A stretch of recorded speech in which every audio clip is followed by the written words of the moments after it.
reto muy especial para los que los médicos que llevan pues el tratamiento de niños, ¿no? La atención del niño, ¿ya? El neonato es una personita muy, muy especial. Ustedes comprenderán, ¿no? Que ¿qué digo?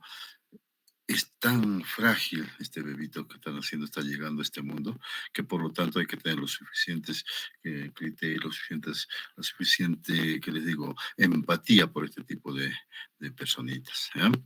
Es muy bonito recibir a un recién nacido y luego ver cómo va evolucionando con el transcurso de los minutos, de las horas, hasta llegar pues, a pasar las 24 horas, cómo es que esa personita está adquiriendo sus nuevas funciones, ¿no? Entonces, ¿cuál es el propósito de nosotros? Que estemos plenamente capacitados para atender a ellos, ¿no? De que no haya ningún problema posterior que pueda afectar su desarrollo psicomotriz, como habíamos visto anteriormente, ¿no es cierto? Entonces es muy importante que ustedes tengan los suficientes conocimientos para que puedan atender adecuadamente a los chiquitos, ¿ya?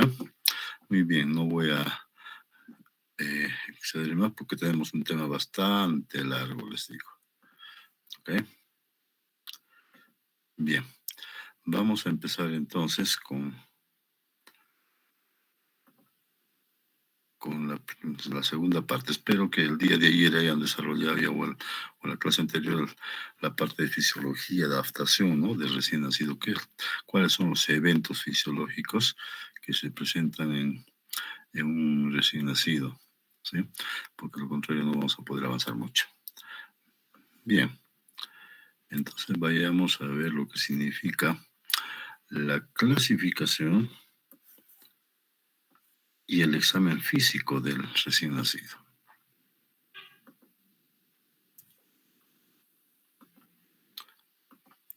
Cuando hablamos de clasificación del recién nacido, tenemos que entender entonces que existen criterios primero para determinar si este neonato es sano o no lo es, ¿no? ¿Cuáles son esos criterios para considerarlo sano?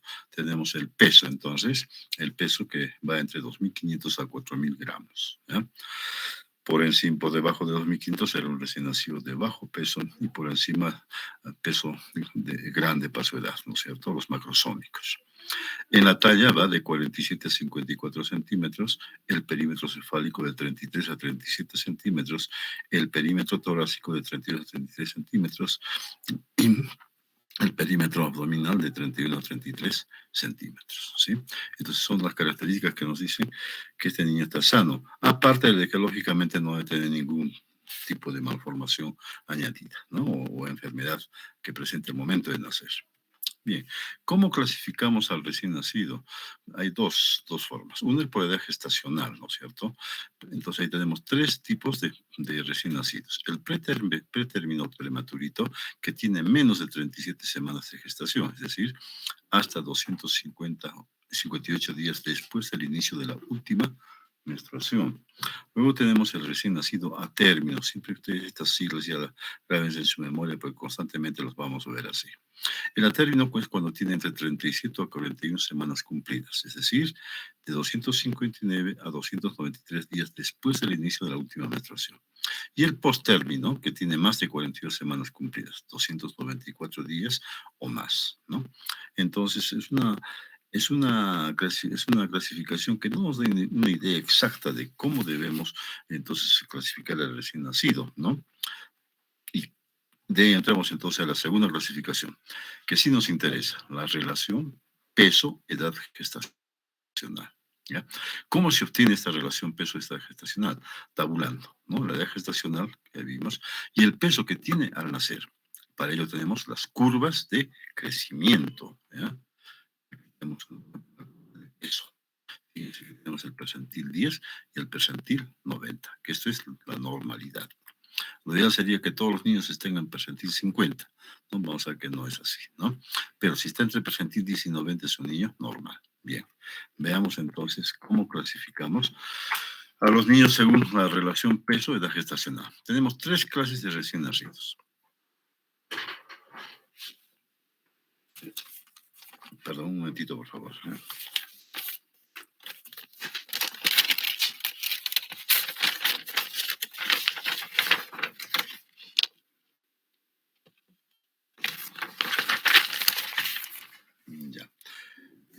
Jóvenes, me van a dar, por favor, 5 minutitos, por favor. Tenemos un pacientito que le hicimos un examen de apendicitis. Por favor, me dan 5 minutitos, ¿ya? Disculpen. De acuerdo, doctor.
Pasando últimamente en nuestro querido Puno, que hay bastantes casos ya de apendicitis. Por ejemplo, este es un caso de un niñito de 4 años con apendicitis, así que lo están llevando para operarlo. Bueno, sigamos. Decíamos que estábamos en la segunda clasificación, que es por la relación peso-edad gestacional, ¿no? Tenemos entonces, tres tipos de recién nacidos. Los PEG, los pequeños para la edad gestacional, cuando están por debajo del percentil 10, ¿no? Acá, debajo del percentil 10, ¿listo? Luego tenemos los AEG, o sea, los que son adecuados para la edad gestacional, cuando están entre el 10 y el 90, ¿sí? Y los GEG son los grandes para edad gestacional, cuando están por encima del percentil 90, ¿ya? Entonces, fíjense, habíamos dicho en la anterior diapositiva, que teníamos tres de acuerdo a la edad gestacional, los términos, los atérminos y los posttérminos.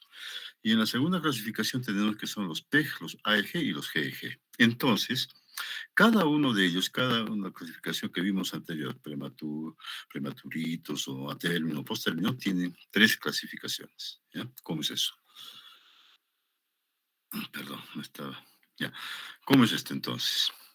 El pretérmino puede ser pequeño para edad gestacional, puede ser adecuado o puede ser grande para edad gestacional. El atérmino igual, puede ser pequeño, adecuado o grande. Y el posttérmino, pequeño, adecuado o grande. ¿Para qué nos sirve esto? Para que nos permite predecir, ¿no?, el riesgo de morbimortalidad de cada niño. Ejemplo, si tenemos un prematurito, ¿no?, por decir que pese 2,500, ¿ya?, pero tiene 37 semanas. Es un pequeño para su edad gestacional. Entonces hay doble riesgo. Es prematuro y es pequeño. ¿Listo?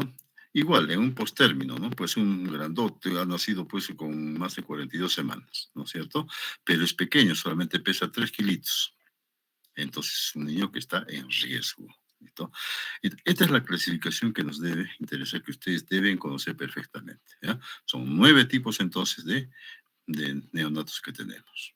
¿De acuerdo? Edad gestacional y por la relación peso-edad gestacional. ¿Está claro?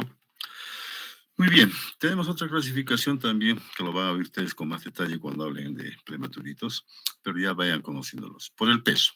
¿Cómo clasificamos por el peso? Tenemos bajo peso al nacer, lo que pesan menos de 2.500, muy bajo peso al nacer, de 1.000 a 1.500 gramos, extremadamente muy bajo peso al nacer, que es de, perdón, extremadamente bajo peso por menos de 1.000 gramos, independiente de la edad gestacional, lo que se llama los prematuritos extremos, ¿ya? Y el macrosómico, acá como ven en la figura, ¿no? Un tremendo bebazo. pesa más de 4.000 gramos, ¿no? Entonces, fíjense esa enorme diferencia, ¿no? Acá un prematurito parecen pajaritos, pues con todos flaquitos, este es un término, y el gordote, ¿no? El grandote. ¿Listo?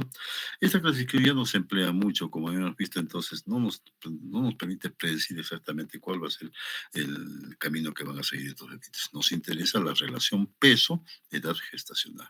Bien, entonces esta es la curva de peso que habíamos visto. Acá tenemos las curvas de talla y de perímetro cefálico. ¿Ya? Igual, percentil 10, percentil 90, percentil 10, percentil 90. ¿No? Muy bien. Cuando ustedes estén haciendo ya su internado en un hospital, estas tablas las van a tener que utilizar todos los días con cada uno de los bebitos. Muy bien. Es la forma en que hemos clasificado al recién nacido. Ya tenemos un conocimiento más amplio de lo que significa entonces la clasificación del recién nacido.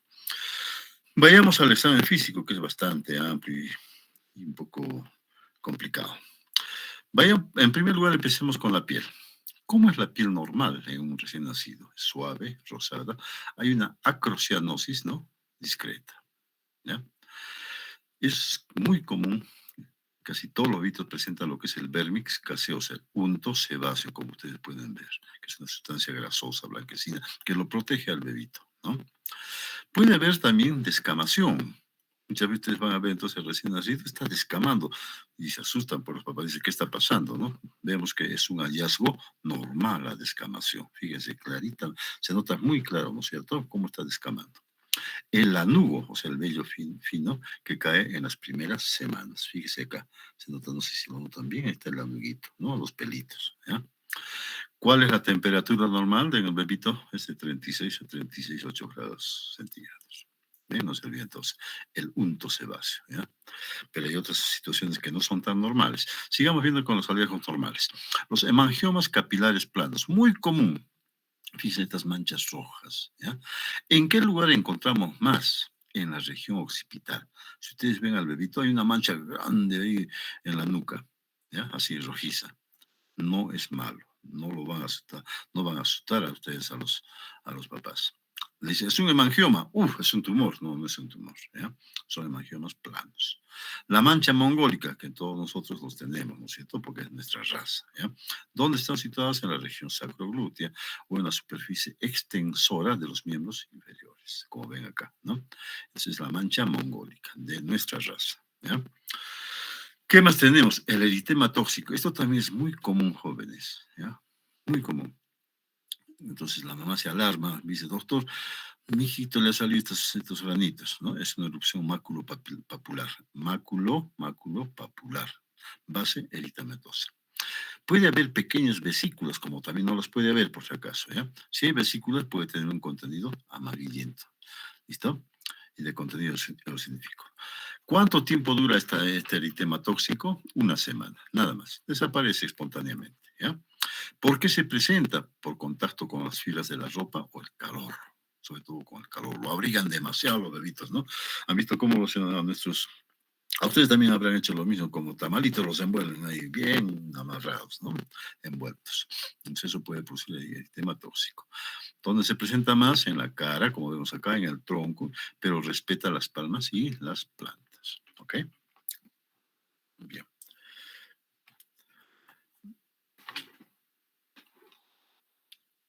Luego tenemos también como hallazgos normales el milium.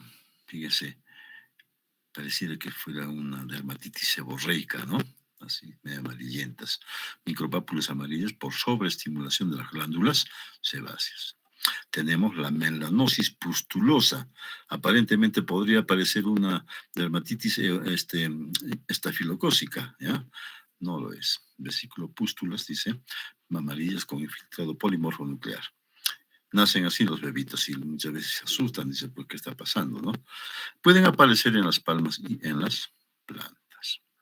Bien, ¿qué más vamos a encontrar? Normales todavía, la miliaria. Fíjense, finísimos puntitos, ¿no? Finísimas papulitas en toda la superficie del cuerpito. ¿Por qué se presenta la miliaria? Por obstrucción de las glándulas sudoríparas. Son microvesículas con o sin eritema, ¿ya? Sobre todo están en el tronco, no tanto en las extremidades. ¿Listo? Y la máscara equimótica es otro gran problema que tenemos con las mamás. Cuando mi hijito ha nacido, se está muriendo, doctor, está azul, negro. No, fíjense, ¿no? Su carita. ¿Ya? Es una cianosis facial. ¿Listo? Es secundaria que a circular del cordón, apretado demasiado el cordón en el cuellito. Puede haber una doble circular de cordón, que es lo más común. ¿Ya?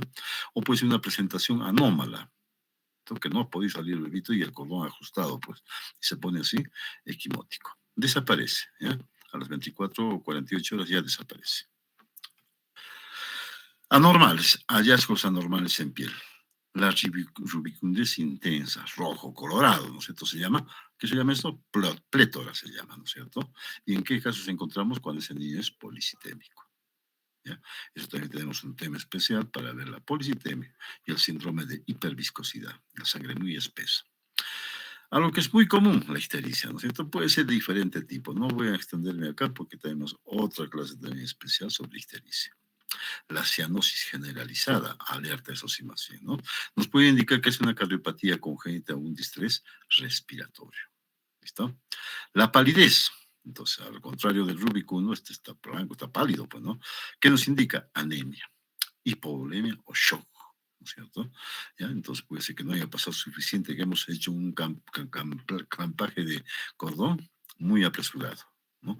O puede ser que este niño haya tenido una enfermedad hemolítica, ¿no es cierto? Que también lo vamos a ver nosotros, y es por eso que sale anémico y completamente pálido.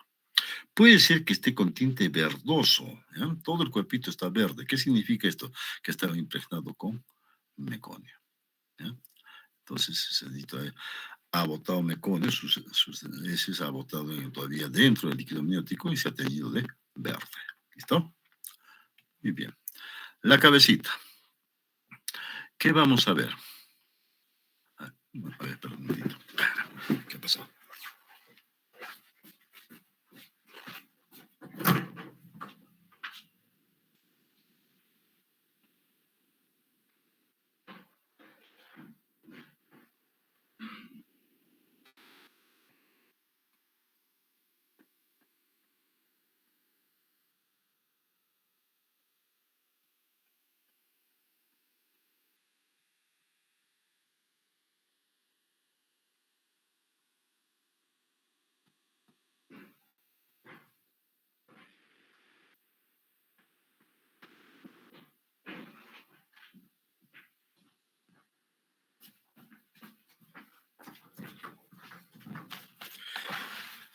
Bien, entonces vemos la cabeza. ¿Cómo es una cabeza normal en el recién nacido?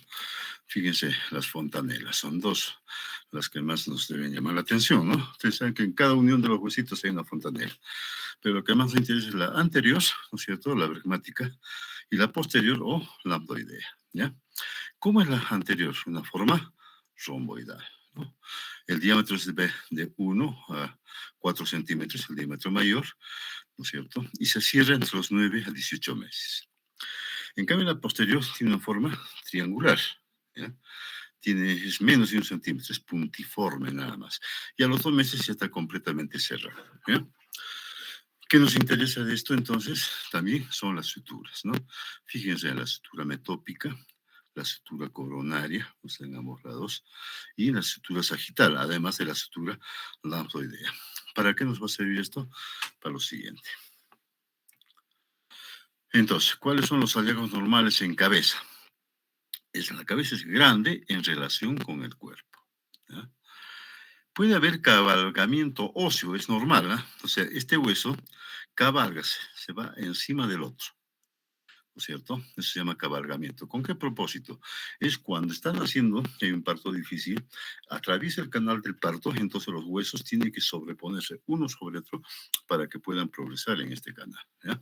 Eso se llama cabalgamiento óseo. Es un hallazgo normal también encontrar un caput sucedáneo. Fíjese, aquí en la figura vemos que este es un caput sucedáneo, una colección, ¿no es cierto?, de sangre, líquido, ¿no?, que se presenta en el trabajo de parto prolongado. Aquí está entonces, aquí el neonato, fíjense, tremendo chichonazo que tiene, ¿no? Bien grande, ¿ya? ¿Qué significa? Es un edema, también puede ser colección sanguínea, edema de tejido celular subcutáneo. Está presente al momento de nacer. ¿Cuál es la característica del caput? Que no respeta las suturas, ¿no es cierto? ¿Ya? Y desaparece en 2 o 3 días. ¿Dónde más se localiza? ¿En qué regiones? En la región parieto-occipital. Es decir, puede abarcar parietal, puede abarcar occipital también, puede abarcar acá la región temporal, etcétera, ¿ya? Pero más frecuentemente es parieto-occipital, que acompaña de petequias y equimosis. ¿Listo? Característica principal entonces del caput, que no respeta las suturas, ¿ya? A diferencia del cefalohematoma, que es una hemorragia subperióstica. ¿Listo? Fíjense, ¿no? Aquí está el hueso. El capus se extendía mucho más, acá no. Está limitado entonces por el periósteo, ¿no es cierto? Por debajo del periósteo está el cefalohematoma. Aparece horas después del parto, prolongado o instrumentado. Imagínense que haya empleado un forceps, ¿no? Entonces, lógicamente, ese niño va a presentar un cefalohematoma. Entonces, ¿cuál es la condición especial del cefalohematoma? Que respeta las suturas. Se reserva en 2 semanas a 3 meses, ¿ya? Es otro motivo de gran preocupación de los papás. Dicen, mi hijito tiene tremendo tumor en su cabecita, y acuden pues muy preocupados, ¿no? Hay que explicarles que es producto del parto, ¿ya? No hay cambios de coloración y la localización generalmente es en el parietal, ¿ya? Hay que bien explicar a los papás que no tienen que tocarlo. Muchas veces acuden a personas empíricas y introducen pues una aguja, ¿no? Para succionar esa sangre. No hay que, no hay que tocarlo. Es una hemorragia, ¿listo? Y como tal se nos puede infectar fácilmente, ¿ya? ¿Qué más? Hallazgos anormales, ya tenemos la macrocefalia, ¿no? Puede ser familiar, ¿no es cierto? Puede ser familiar, ¿no? Puede haber hidrocefalia o puede también significar que existe acondroplasia. Y lo contrario, la microcefalia, ¿en dónde encontramos? Puede ser familiar también, pero más que todo encontramos en las enfermedades del complejo TORCH, ¿ya? Toxoplasmosis, rubeola, citomegalovirus, herpes simplex, VIH, ¿no? O también las trisomías 3 y 18 con las mamás que ingestan alcohol y también las fumadoras, por si acaso. ¿Cierto? ¿Qué más puede ser un hallazgo anormal? Que las fontanelas son demasiado amplias. ¿Qué significaría esto? Sobre todo el hipotiroidismo o las trisomías 13, 18 y 21. Aparte de otras malformaciones de tipo o desórdenes mejor de tipo óseo. ¿Ya? Entonces, no nos olvidemos, la macrocefalia, sobre todo en relación con microcefalia o hidrocefalia, y la microcefalia con el TORCH o las trisomías, sobre todo. ¿Ya? Y las fontanelas amplias también con el hipotiroidismo. Muy bien. Acá vemos entonces esta figura sobre el cierre prematuro de las suturas, ¿no es cierto? Las craniosinostosis. En la primera figurita vemos que es un craniosituras normales, ¿no? En la segunda vemos ustedes que es el cráneo triangular, ¿no es cierto? O en cuña también se llama. ¿Y por qué se produce esto? Por sinostosis prematura de la sutura metópica. ¿Se acuerdan, no? De la sutura metópica. A ver. Es región frontal. ¿No? Entonces, ese es el epígono cefalo. Cefalia. Luego tenemos la brachicefalia, ¿ya? Que está relacionada con la sutura metópica o coronal, ¿no es cierto? Está aplanado, en otras palabras, ¿ya? Es simétrico, es una malformación simétrica que se nota más en la parte trasera de la cabecita.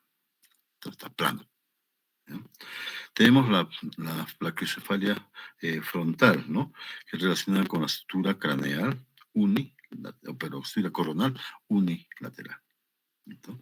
La plagiocefalia occipital relacionada entonces con la estructura lambdoidea unilateral. La escasocefalia, ¿no es cierto?, está relacionada con la sutura sagital. Entonces, ¿qué significa, por ejemplo, la plagiocefalia frontal? Nos dice que es una fusión prematura de la sutura frontoparietal unilateral. ¿No? Entonces, estos son los diferentes tipos de cráneo por cierre prematuro de las suturas que también debemos conocer. Vienen muchas veces los papás, dicen, doctor, está plano su cabecita de atrás, ¿no? Decir, pues, puede ser de tipo hereditario, hay una persona en su familia que es así, ¿no? Y hay que estar vigilando a esos niños. ¿Ya? Otros hallazgos anormales en cabeza, los nódulos en cuero cabelludo, ¿ya? El signo del collar de pelo se llama, ¿no es cierto? Y está relacionado a qué? A malformaciones del sistema nervioso central, ¿no? Los disrafismos sobre todo. Hay que hacer resonancia magnética, entonces el cerebro y la evaluación por los neurocirujanos. Cuando ustedes encuentren ese tipo de lesiones, por favor, jóvenes, en el acto hay que referirlo a un neurocirujano, ¿ya? En el acto. Obviamente estos bebitos se infectan rápidamente, hacen una meningitis así, violenta. Muy bien. En la cabeza, vamos a ver a los pabellones auriculares. Fíjense, ¿no? Trazamos una línea que va hasta el occipital y vemos entonces cómo el pabellón está, una parte del pabellón está por encima de esta línea. Eso es lo normal. O sea, el tercio superior del pabellón entonces está por encima de una línea imaginaria que va por el ángulo interno de los ojos, hasta el occipital. ¿Ya? El pabellón debe estar íntegro, o sea, debe estar completamente conformado. Hélice, antihélice, trago, antitrago, etcétera, ¿no? Y el conducto el conducto auditivo externo tiene que estar permeable. Ese es un error que cometemos muchas veces. No revisamos el conducto auditivo. Muchas veces podemos encontrar ahí restos dérmicos, puede haber, ¿qué les digo?, tumoraciones, diafragmas, etcétera, ¿no? Entonces, no se olviden, jóvenes, que tienen ustedes que revisar siempre los pabellones auriculares, ¿ya?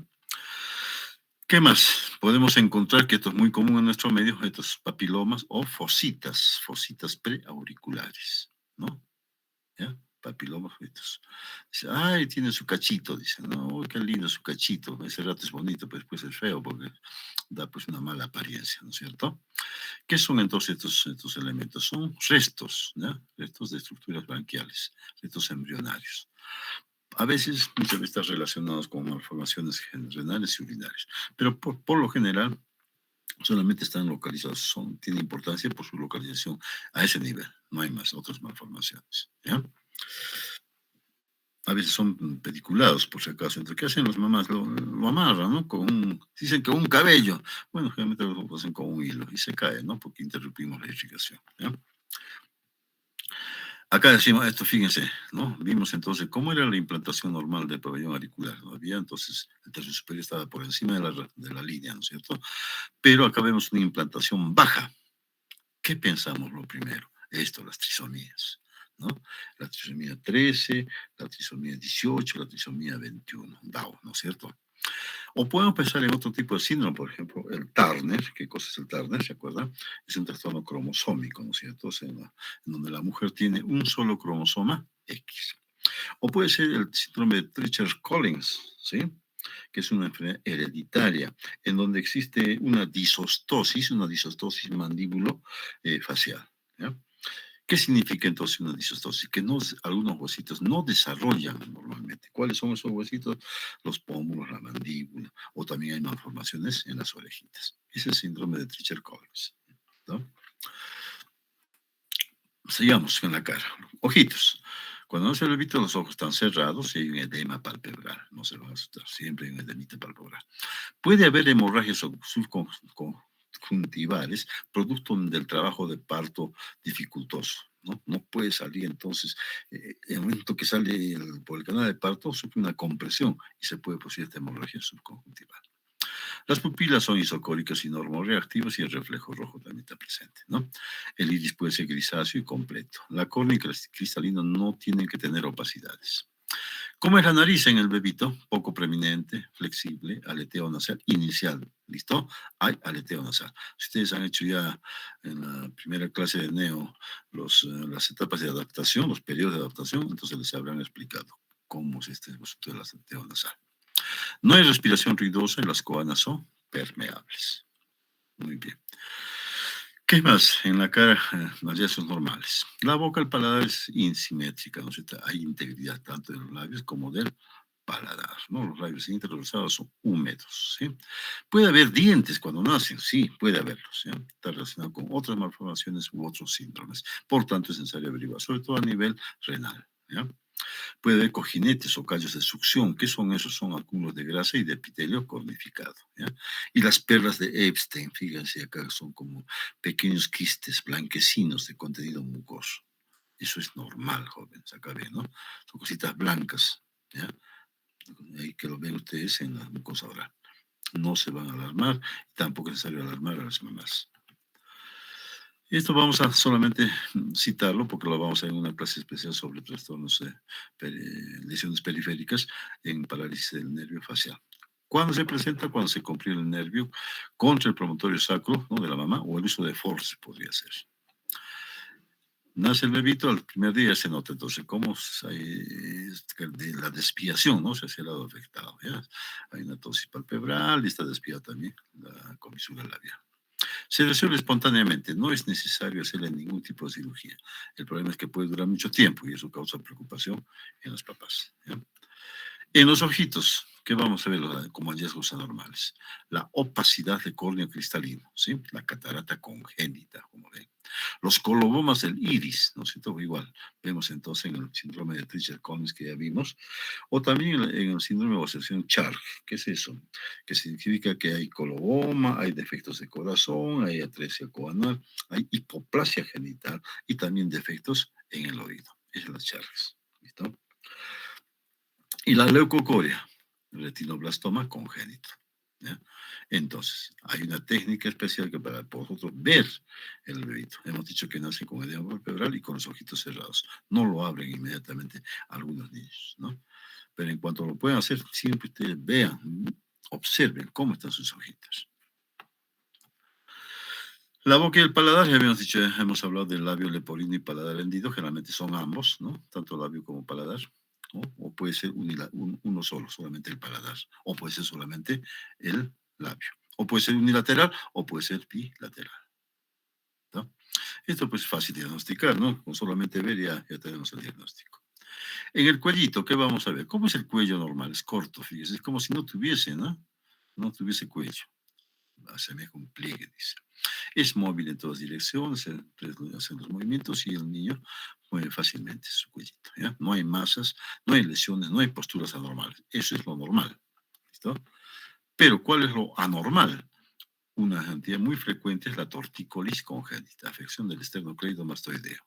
¿Qué pasa? Entonces la cabecita se inclina, ¿no? ¿Ya? Hacia un lado con rotación o hacia el lado contrario, ¿no? Está pues entonces la alteración del esternocleidomastoideo. ¿Cómo lo van a detectar? Aparte de la postura, ustedes palpan entonces el esternocleidomastoideo y está duro, durísimo, ¿ya? Listo. Otro es la piel redundante nucal, fíjense, ¿no? Que está relacionado con síndrome de Turner o con el Down, ¿ya? ¿Qué más? Otro hallazgo normal tenemos en la línea media los quistes del conducto grosso y el bocio congénito también. El higroma quístico acá en la parte lateral o el hematoma del esternocleidomastoideo, ¿no? Entonces, ¿por qué se lesiona el esternocleidomastoideo? Puede ser una afección congénita o puede ser que lo hayamos lesionado durante el parto, ¿no? En el cuello, esto es muy común también, la fractura de clavícula. A veces cuando personas inexpertas, pues entonces atienden el parto, digamos, en una presentación podálica, ¿no? Ahí es donde generalmente fracturan a la clavícula, ¿ya? Sobre todo los macrosómicos. La mayor parte son en leño verde, ¿ya? ¿Y cómo vamos a diagnosticar? Fácilmente, el niño está irritable, está llorando, ¿no es cierto? Si ustedes lo mueven el bracito, llora mucho más todavía, ¿no? Pero el signo que más nos va a dar el diagnóstico es el moro, el reflejo de moro. Hace un reflejo de moro asimétrico, ¿ya? Lo vamos a ver luego. Y entonces, además hay una deformidad visible, incluso puede ser palpable también. ¿Listo? Entonces, ven ustedes, hacen el reflejo de Moro. Es asimétrico, solamente uno de los miembros reacciona, alerta, puede ser una fractura de clavícula en leño verde. ¿Ya? Muy bien, en tórax. El tórax es cilíndrico, dice, como un barril, ¿no es cierto? El diámetro anteroposterior es similar al transversal, ¿sí? Las costillas son horizontales.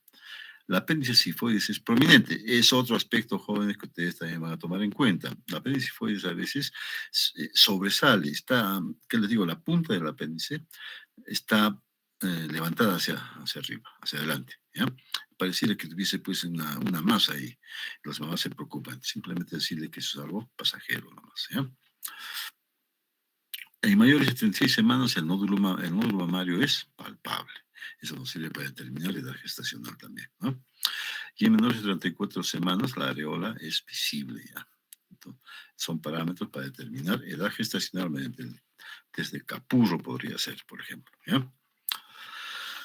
¿Qué más tenemos en hallazgos normales? La famosa leche de brujas, ¿sí? Fíjense cómo el tejido mamario está aumentado, ¿no es cierto? ¿Por qué? Por las hormonas maternas que han pasado por la circulación, ¿no? Entonces apretamos ahí este nivel y sale la leche, la famosa leche de brujas, ¿ya? Por influencia hormonal de la mamita. El pectus carinatum, ¿qué es el pectus carinatum?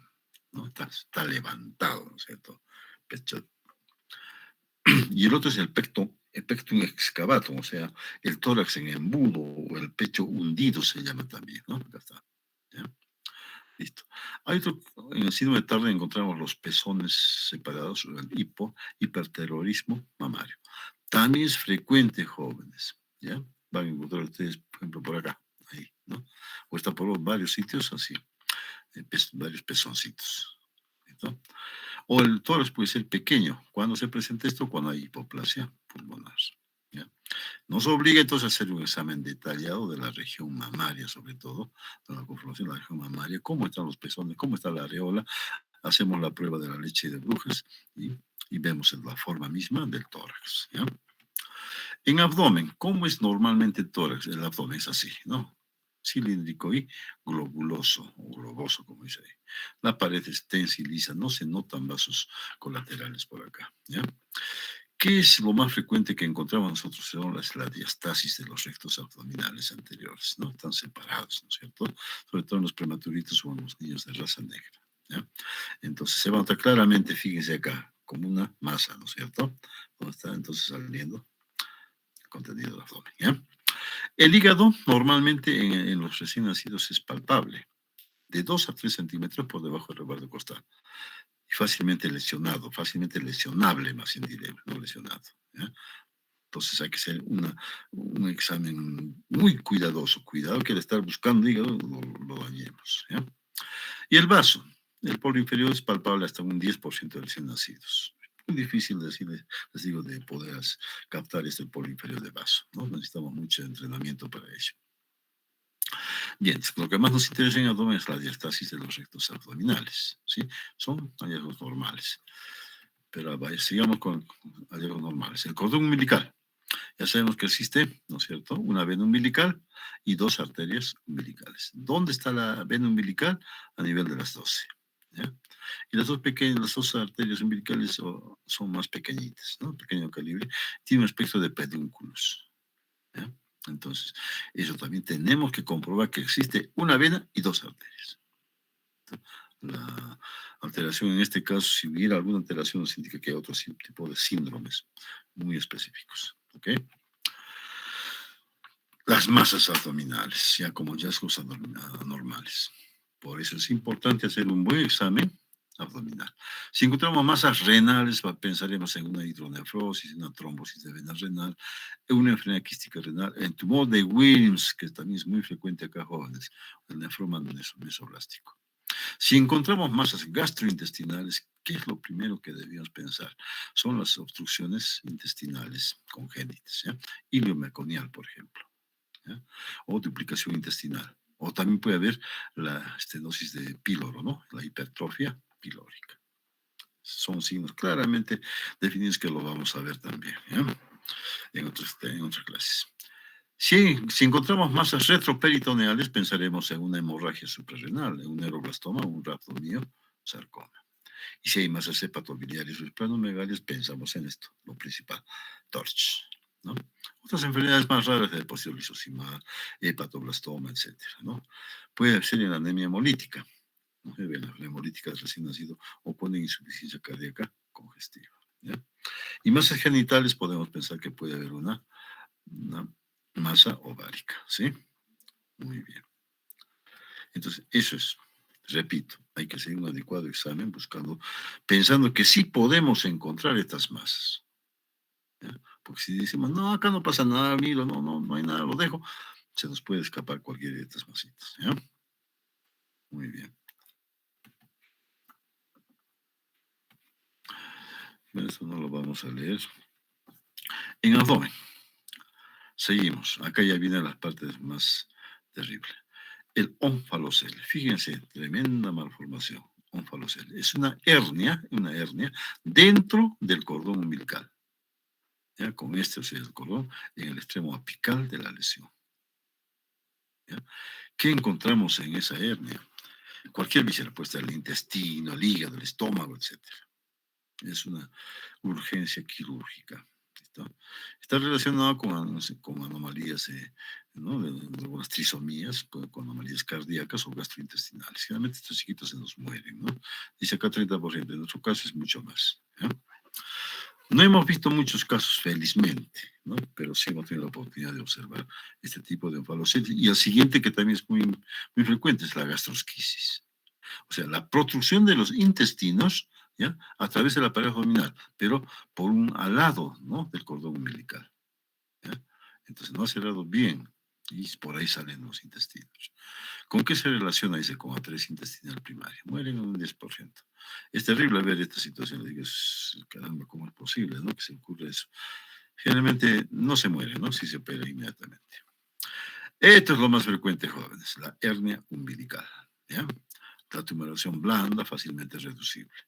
Hay debilidad u oclusión incompleta, dice el anillo umbilical. Contiene epiplón y raramente intestino delgado. A ver, por experiencia les digo, ¿no? Hernia umbilical es muy frecuente. ¿En qué casos encontramos más la hernia umbilical acá nosotros en nuestro medio? ¿Se acuerdan cuando hablamos de lactancia artificial y mixta?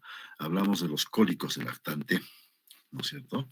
Son niños que están llorando todo el día, la noche, etcétera, y están haciendo fuerza, no sé, y ahí se produce la hernia umbilical. ¿Ya?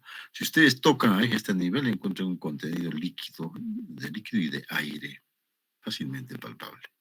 ¿Ya? Entonces, no se va a olvidar esto, ¿no? Si está un niño llorando con cólico, inmediatamente ustedes también revisen cómo está el ombligo.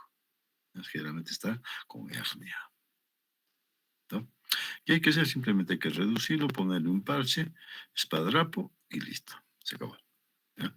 Posteriormente va a cerrarse el anillo. En genitales, ¿cómo son los genitales masculinos normalmente? La coloración y el tamaño es variable, ¿no es cierto?, propio de cada individuo. Los testículos deben estar en el escroto o en el conducto inguinal, ¿no es cierto? Este está en relación a qué entonces? A la madurez del escroto. Mientras más prematurito sea, no vamos a encontrar los testículos en el escroto. ¿Ya? Puede haber un hidrocele, dice discreto, unilateral, sobre todo derecho.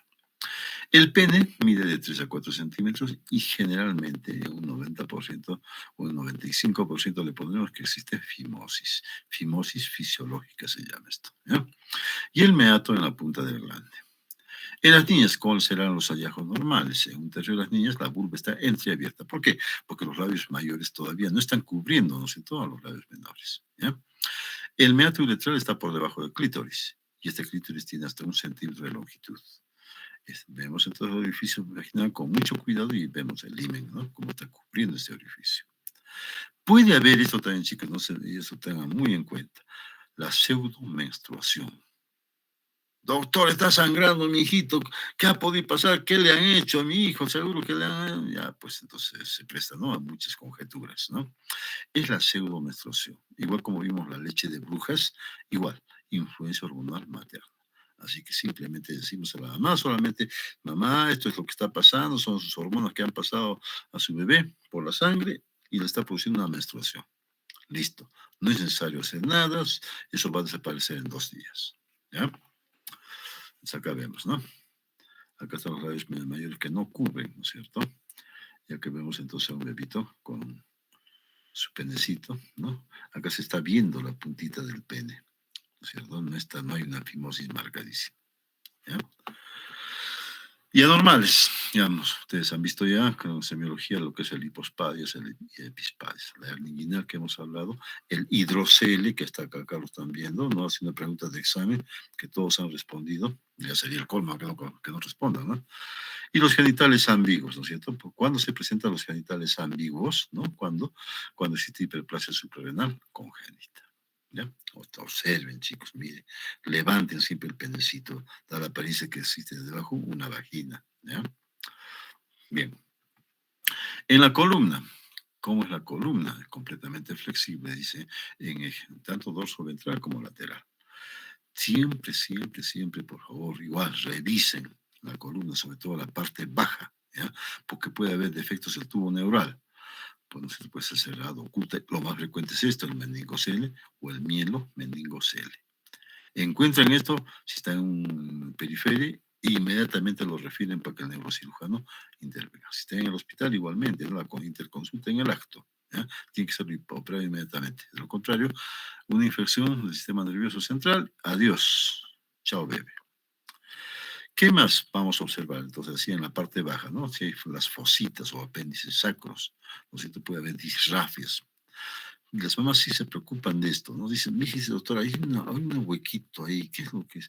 Ustedes vean, entonces, si hay continuidad, solución de continuidad o no, ¿ya? En extremidades, igual, solamente mencionamos porque es otra clase especial, ¿no? Lesiones del precio braquial, tenemos la Duchenne, que va a lesionar a la C5, C7, esta es la mano del que recibe la propina del mesero, se llama, ¿no? ¿Ya? Y la parálisis de Klump, que es rara, lesiones C8 y 7.1. Hay otras más todavía en lesiones del plexo braquial. Entonces, no vamos a incidir mucho ahí. A ver, tenemos entonces hallazgos anormales en las extremidades. Tenemos en primer lugar la braquidactilia. ¿Qué significa braqui? Braqui es pequeño, ¿no es cierto? Dedos desproporcionalmente cortos en manos y pies. ¿Por qué? Por una disostosis, ¿ya? O más bien que una sinequia también, ¿no? Están unidos, ¿ya? Muy bien. La aracnodactilia es otra malformación en donde los dedos son largos y delgados, ¿no? ¿No? Las patas de araña se llama eso, ¿ya? La clinodactilia, dice los dedos torcidos o desviados, ¿no? Dedos torcidos o desviados. La camptodactilia, ¿qué es eso? Un dedo flexionado, ¿sí? Así que no se puede enderezar, ¿ya? Habrán visto ustedes, hay bastantes estas malformaciones.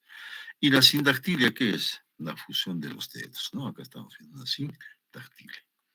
Entonces, observar siempre cómo están los deditos. A veces no lo observan porque están con sus zapatitos, sus botitas, ¿no? No, tienen que hacer un examen completo, completamente desnudo el bebé, ¿ya?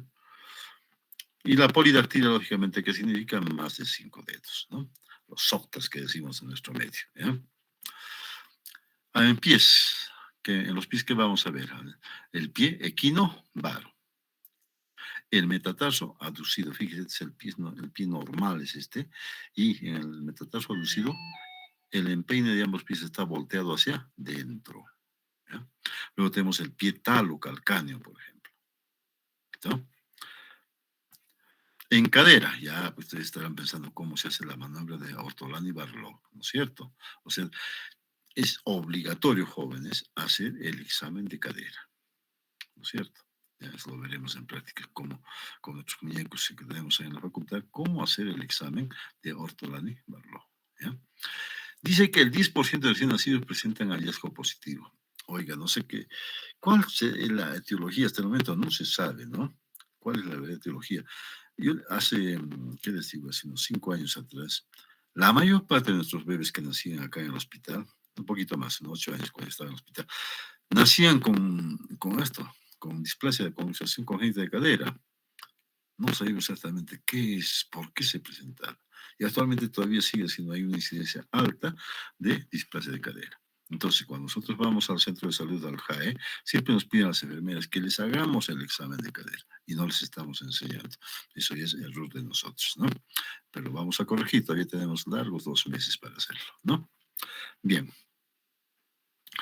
En neurología tenemos que ver entonces cómo se conecta con el medio el bebito, ¿no? ¿Qué hace? ¿No? En el momento que nace, hemos dicho que está con los ojitos cerrados, hay edema palpebral. Luego, unos minutos, abre los ojitos, hay movimiento de los ojos, la cara, las extremidades, reacciona al sonido, a la manipulación, comienza a hacer los movimientos que les he dicho, los observamos en los periodos de adaptación del recién nacido que ustedes lo tienen que conocer, ¿ya? Y el examen motor, que vamos a ver el tono, la postura, ¿no es cierto? La progresión cefalocaudal, reacción de enderezamiento, la extensibilidad muscular. O sea, ¿qué hace el bebito? ¿Cómo se mueve? ¿Cómo es que flexiona los 4 miembros al mismo tiempo y llora, ¿no? Entonces, y flexiona. Y otra vez se relaja y otra vez flexiona, de acuerdo al periodo de adaptación, ¿ya? La motilidad y la fuerza, dice, a las 32 semanas predominantemente es flexor, dice, a las 36 semanas es flexor activo alternante. que es cada miembro, ¿no? Alternante. Antes es al unísono los 4 miembros. ¿Ya? Eso también tenemos que hacer el examen, jóvenes, neurológico. Fíjense que no es tan simple, ¿no? ¿Ya? Y los reflejos, ya lo han hecho ustedes, ¿ya? Reflejos primitivos, creo que por lo menos eso han avanzado, ¿no? En reflejos primitivos. El moro, que es lo más importante, dijimos cuando hablábamos de fractura de clavícula. Abducción o abducción mejor, extensión de los miembros superiores, seguida por flexión y apertura de las manos. Es muy completo. Igualmente tengo que enseñarles a ustedes cómo es que se realiza el reflejo de Moro. Hay varias técnicas por si acaso. La prensión palmar y la prensión plantar, que es muy importante también para nosotros. O sea, cómo es que flexiona, ¿no?, de los dedos al contacto con la palma o la planta. Eso refleja un buen tono muscular, ¿no? Hay otros reflejos, el Babinski, por ejemplo, en la planta del pie, abre como un abanico los deditos, le ponemos el dedo e inmediatamente lo cierra los deditos el dedito, ¿ya? O el reflejo de prensión palmar. ¿Para qué nos sirve esto? Para hacer el moro, ¿ya? Hacemos que nos agarre los deditos, lo levantamos, lo sujetamos y lo soltamos bruscamente. Y ahí hace el reflejo de moro. Abrir y cerrar, ¿no? ¿Ya? Aquí está abriendo y luego esto cierra, ¿no? Eso quiere decir que hay un moro completo, ¿ya? Fractura de clavícula se queda así, abierto, ¿ya? Ya no regresa. Bien. ¿Qué más tenemos? El reflejo primitivo, la marcha automática, ¿no? Que es interesante hacerlo, ver cómo los papás se emocionan. Ay, mi hijito está caminando, dice, ¿no?